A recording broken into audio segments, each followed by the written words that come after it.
Once again, Nigeria Diaspora Television, we're here at the Pan-African Parliament in the hall where deliberations are being held in relation to anti-corruption in Africa.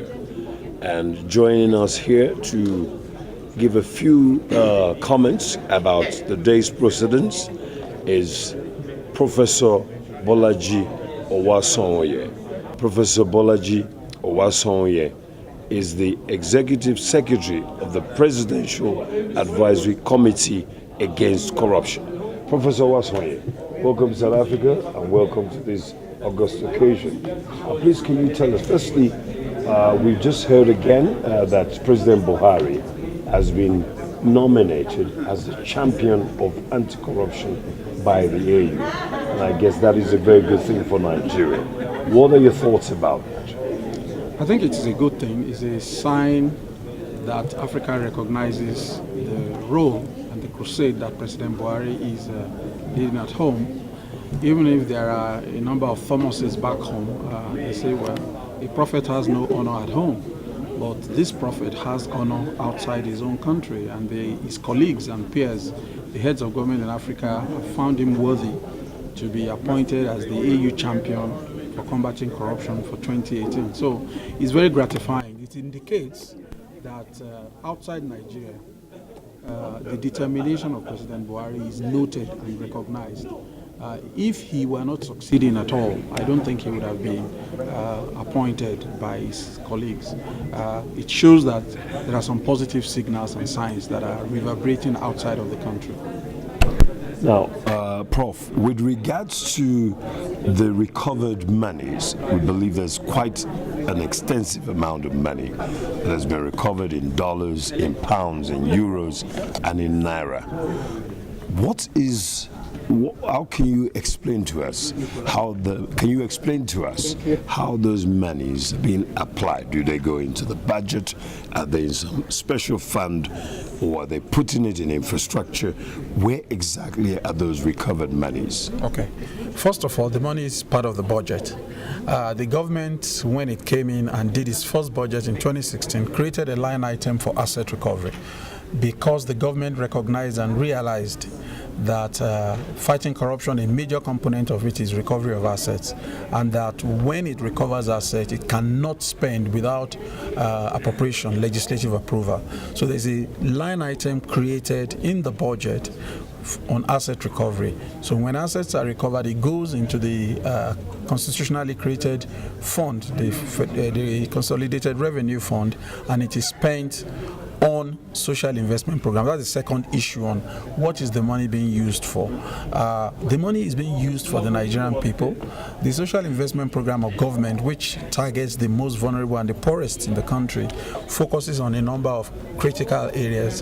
One is, for example, conditional cash transfer for the very poorest of the poor people in the country who are given cash, and one of the things they are just supposed to do is, for example, to make sure that their children go for immunization, which is also free and all that. Secondly, it is applied for the school feeding program of government, which was meant to deliver maybe 5 million children, but that figure has doubled as we're talking, because it's hugely successful, and a number of states who initially were reluctant to buy into the project are buying into it.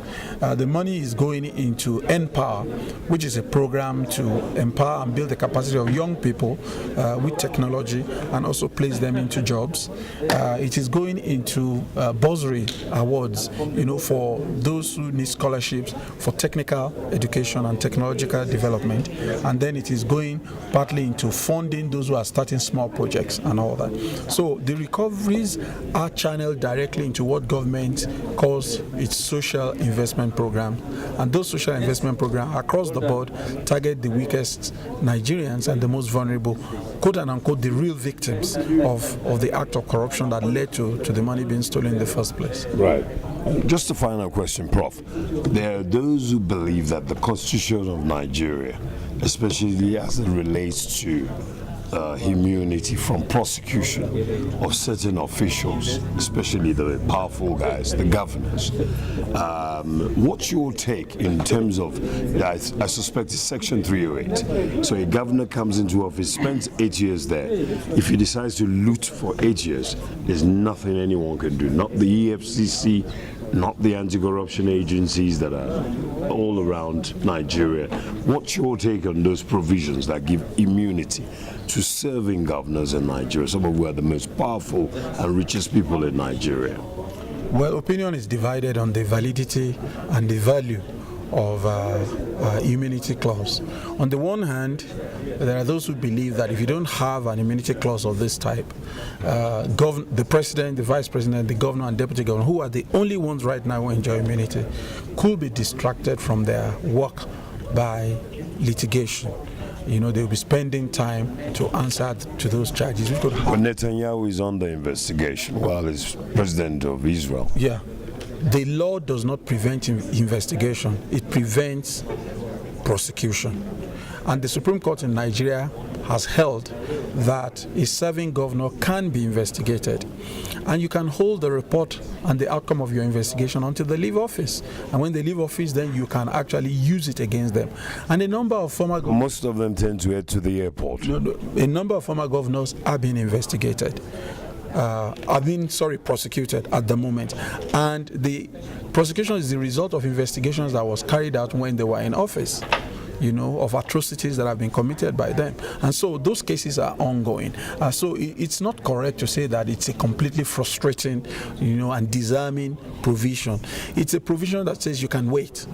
Let this guy finish his term, and then he will account for his deeds while he's in office. And the same thing also applies to president or the vice president, as the case may be. So clearly, I think that we need to understand the jurisprudence behind this. As we speak, there are about 8 or more governors, former governors, who are being prosecuted based on investigations carried on partly while they were in office and partially after they left office. You know, so there's nothing, and in most common law jurisdictions, if not all, the principle is that time does not run out against the state when a crime has been committed. So whenever the state is ready to proceed, these people can be investigated and can be prosecuted. Okay.